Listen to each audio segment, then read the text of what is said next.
रहती है, उनकी जो मंथली फीस रहती है वो 260 रहती है। और एक बच्चा जो है वो पूरे 5 साल जो है लगभग कवर कर देता है 20 या 25 हजार में, जो कि एक सबसे कम मैं आपको बता दूं कि शायद उधमपुर की किसी भी प्राइवेट अकेडमी के ये रेट नहीं होंगे। और हम कोशिश करते हैं कि आपके बच्चों को जितना जो है वो मौका दें आगे बढ़ने का, अगर उनमें कोई टैलेंट है उसको निकालने।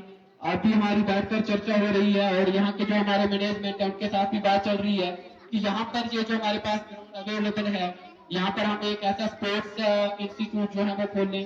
सुबह शाम आपके बच्चों को तैयार करेंगे, अगर उनमें किसी भी प्रकार का जो टैलेंट है उसे उभारने की कोशिश करेंगे और फ्री ऑफ कॉस्ट वो रखेंगे। तो आप अपने बच्चों को फिर जो किसी भी फील्ड में आगे लेना चाहते हैं, हम आपके साथ प्रतिबद्ध हैं। अब हम 2 मिनट मैं आपको बात बताता हूँ जहाँ की आज जो हमारा यहाँ इकट्ठे होने का जो मकसद है वो क्या है। भीमराव अम्बेडकर साहब जो थे, अगर उन्होंने हमारा कॉन्स्टिट्यूशन नहीं बनाया होता तो शायद ही आप इतने लोग जो थे वो यहाँ पर गैदर नहीं होते और ना ही इकट्ठे बैठ सकते थे।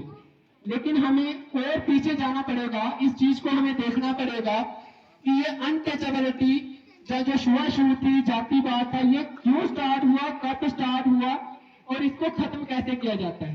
देखिए, ये तो अगर हम अपने दिमाग से सोचें तो ऐसा कभी तो होगा नहीं कि कोई कास्ट वाइज इंसान पैदा हो, धर्म वाइज पैदा हो। तो स्टार्टिंग में जो था सनातन धर्म था जिसमें कोई अनटचेबिलिटी नहीं थी, कोई जाति पाति नहीं थी और जो वर्ग बने थे वो काम के आधार पर बने थे।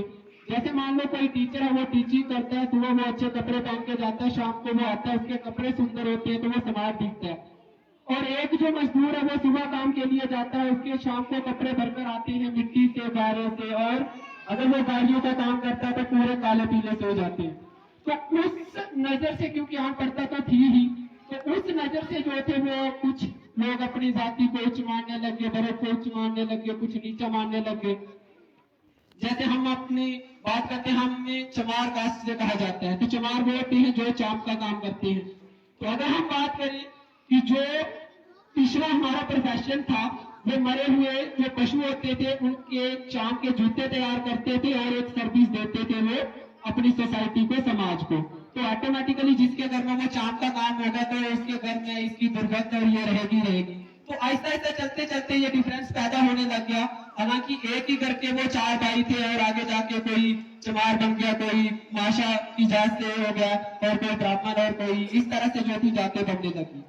लेकिन जब तक हम फिर से उसी स्टेज में नहीं आ जाते, हम एक इंसान हैं, हमें इंसान की कदर होनी चाहिए और हमें इंसान को इंसान की तरह ट्रीट करना चाहिए, तब तक हम किसी भी क्षेत्र में आगे नहीं बढ़ सकते, ना ही अपने समाज को आगे लेके जा सकते हैं, ना किसी देश को आगे लेके जा सकते हैं।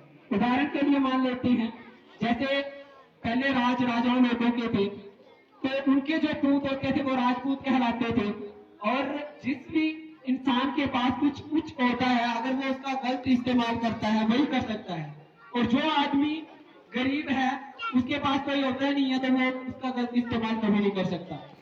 जब हमें कॉन्स्टिट्यूशन मिला उसमें हर एक व्यक्ति को आगे बढ़ने की जो थी वो एक अधिकार मिला। लेकिन आज हम देखें और अपने आप से पूछें कि क्या आज हम उस जातिवाद से जो हम प्रताड़ना आज कर रहे हैं, क्या उससे हम बिल्कुल मुक्त हैं? ये क्वेश्चन हमें अपने आप से हर बार पूछना चाहिए। और अगर आज भी कोई इंसान सिर्फ इस बात को लेकर चलता है, मान लो आज राजा कौन है, किसी भी गांव का जो सरपंच है वो उसको हम राज बोलते हैं, वो राजा है। अगर वो अपनी पंचायत में क्या उस कास्ट को आज भी देख रहा है तो वो बाबा साहेब की गाइडलाइन के रूप नहीं है। और अगर कोई उच्च कास्ट के जो हमारे बहुत अच्छे अच्छे लोग भी होते हैं, ऐसा नहीं है कि जो बुजुर्गों ने उनके किया वो आज भी हमारे साथ कर रहे हैं, ऐसा बिल्कुल नहीं है। मैं आपको एक छोटा सा उदाहरण देता हूँ। मेरा एक दोस्त है केवल कैसे, यहाँ के लोग सारे जानते हैं, वो इधर आता भी है, ब्राह्मण कास्ट से है वो। और हम जब उसके घर में जाते हैं आज भी, हालांकि उसके घर वाले इतने पढ़े लिखे नहीं है और वो भी हमारे साथ आश्रम में वहां पर पढ़ा हुआ है, और उसके घर में हम दोनों खाना बनाते हैं और सारे मिलकर खाते हैं, उसके मम्मी भी जो भी है।